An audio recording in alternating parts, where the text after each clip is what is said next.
Hi Mark, I'm Alice, and now I'm going to read It's Not Your Imagination. The modeling industry is changing. When it comes to representing society's diverse spectrum of beauty, the modeling industry hasn't exactly gotten it right. For a long time, it's promoted the negative ideal that very thin, white teenage girls epitomize high-end beauty, says Sarah Ziff, former model and a founder of the Model Alliance, a non-profit organization dedicated to creating safe and fair working conditions. Implicit in this message is that fuller-figured, non-white, grown women are incompatible with the high-end look. That, however, might finally be changing. Some of the industry's most exciting new faces are Black, Aya Jones, biracial, Biggs Walton, Asian, Dylan Sue, transgendered, and Drake Pagic, and decidedly not a size zero, Ashley Graham.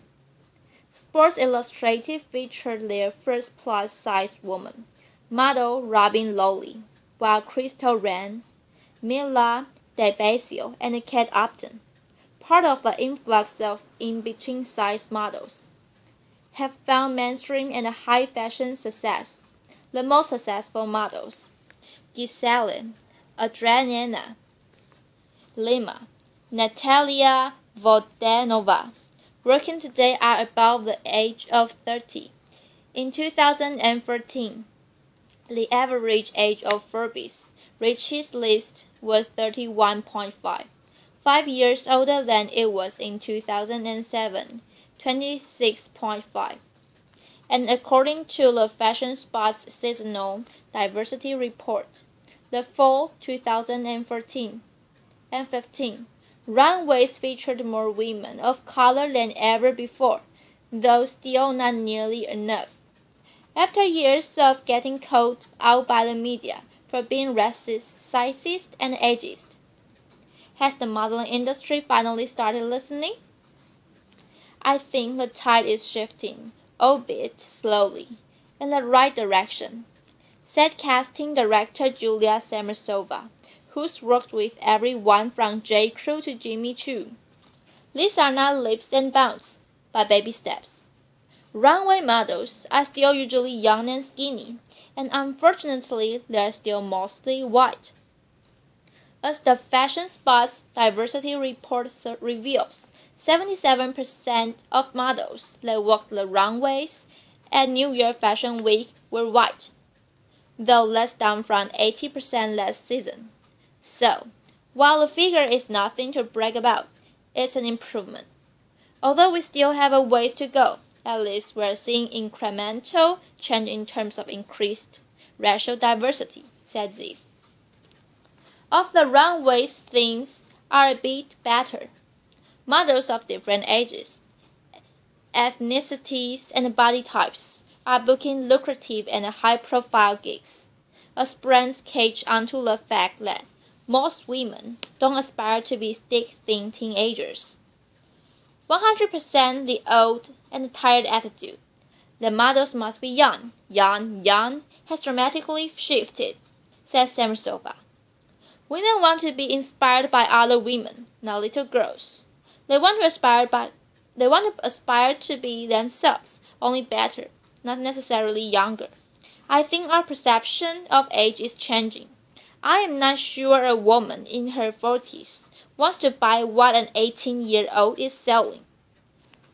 This is good news for models too, many of whom were forced into adult situations at a young age. At the Model Alliance, we feel that adults, not children, should model clothing that is marketed to adults, said Ziff. It sets a healthier standard for models and consumers alike. The two are more related than one might think. Traditionally, Ziff explains, the modeling industry has operated in a bubble with a very top-down management style. Although the models are the faces of the industry, most models have very little power within it, she said. By giving models a say in their work, we aim to make the industry more transparent, accountable, and fair. When models have fair contracts, read no stipulations about weight gain, and more power in their business dealings, they are less likely to succumb to eating disorders or stay silent about discrimination. And thanks to social media, models don't need to rely on their agencies for press.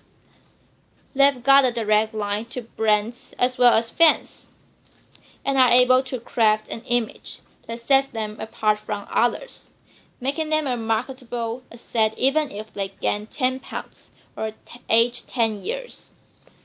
The power it has given models is unquantifiable, said Samsonova. Vogue did an entire cover and a feature story on the Instagrams, Carly Close, Cara Delevingne, and John Smalls. This is just the beginning. Unlike a runway show, where models are meant to be interchangeable, social media celebrates the unique individual, quirks and all. On Instagram and Twitter, being outside the norm is actually a good thing. It's what makes for interesting and compelling stories. It's a fact that America's Next Top Model has been banking on for years. The reality show has consistently pushed modeling boundaries. They've put the spotlight on models of all different ethnicities, genders, and body types, from plus-size winner Winnie Thompson to transgender contestant Isis King to Chantel Brognon, who suffers from vitiligo. When we started the show, one of the mandates that Tyron had, as well as myself, being Asian American, is that we wanted to move the ball an inch, to expand the notion about what beauty was, explains executive producer Ken Mock. Mock has witnessed how powerful and asset a unique point of view can be for a model.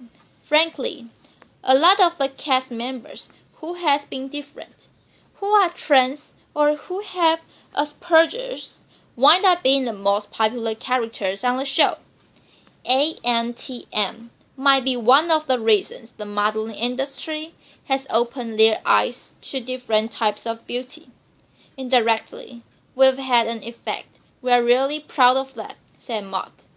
I do think that over the last 12 years, you have seen the picture change quite a bit in the modeling industry. The effect on public perception has been even greater. When you see something on TV, it's like saying, okay, it's permissible, said Mott. When people, especially young girls, see people on TV that reflect who they are and what they look like, it has a positive effect. The biggest vehicle for change in the modeling industry, however, hasn't been the models or even the media, but the consumer. Designers realized the consumer is king and the consumer is everywhere, says Samsonova. As an industry, we need to reflect that globalism. Also, the industry has now realized that a woman over size 8 also wants and deserves to feel stylish and have access to designer and luxury items. There is a lot of money to be made dressing the oversized 8 population. Ziv agrees that, thanks in part to conversations stated in the media, it's now become a bad PR move for designers to not reflect a degree of diversity in their casting choices.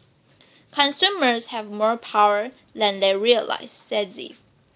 Ultimately, the fashion industry is a business, and if consumers stop buying clothing and beauty products from brands that send negative messages through their advertising, or that mistreat their workers, these brands will be forced to evolve. Or, as Samsonova put it, the almighty dollar wins every time.